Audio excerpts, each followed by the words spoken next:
এই বেটা, এটা কি তোর বাপের বাইক পাইছস? এইভাবে বইছস আবার পাও তুলছস? এই বেটা, গাড়ি থেকে পা নামায় দাঁড়া।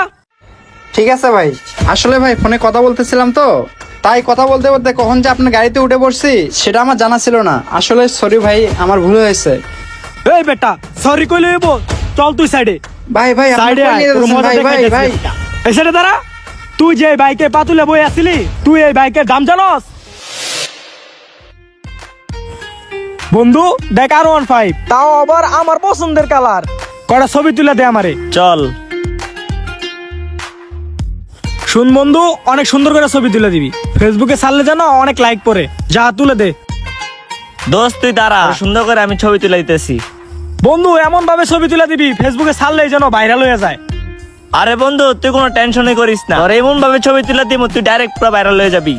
হ হ, সুন্দর করে তুল। ও ছবিগুলো জোশ উঠতাছে। ভালো করে তুলতাছস তো? হ বন্ধু, অনেক সুন্দর করে ছবি তুলতাছি। তুই দাঁড়া, আমি তোর দেখাইতাছি। দেখ বন্ধু, তোর পুরো নায়ক নায়ক লাগতাছে। দেখ দেখ, এই ছবিটা জোশ হইছে না? আরে বন্ধু, ছবিগুলো তো সুন্দরই উঠছে, কিন্তু ব্যাগটার লেগে ভাল লাগতেছে না।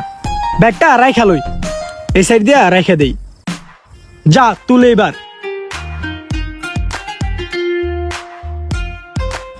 এমন পোস্ট দিমু ফেসবুক আর ইনস্টাতে ছাড়লেই যেন ভাইরাল হয়ে যায়। এই তো আরেকটা পোস্ট দেই। বন্ধু এবার ছবিটিগুলো খুব সুন্দর হয়েছে। দেখ দেখ বন্ধু, এবার ছবিগুলো খুব জোশ হয়েছে। দেখছস, অনেক সুন্দর হয়েছে। মামা এবার ছবিগুলো অনেক জোশ উঠছে। এই ছবি যদি ইনস্টাগ্রাম আর ফেসবুকে ছাড়ি, ইনস্টাগ্রাম আর ফেসবুকের ফর ইউ কাপাই দিব। দেখতেও না ছবিগুলো কে তুলছে। আচ্ছা বন্ধু চল এখান থেকে যাইগা, গাড়ির মালিক আয় দেখলে আবার চিল্লাচিল্লি করবো। আচ্ছা বন্ধু, তোরা তো অনেকগুলো ছবি তুলে দিলাম, তুই আমার কটা ছবি তুলে দে।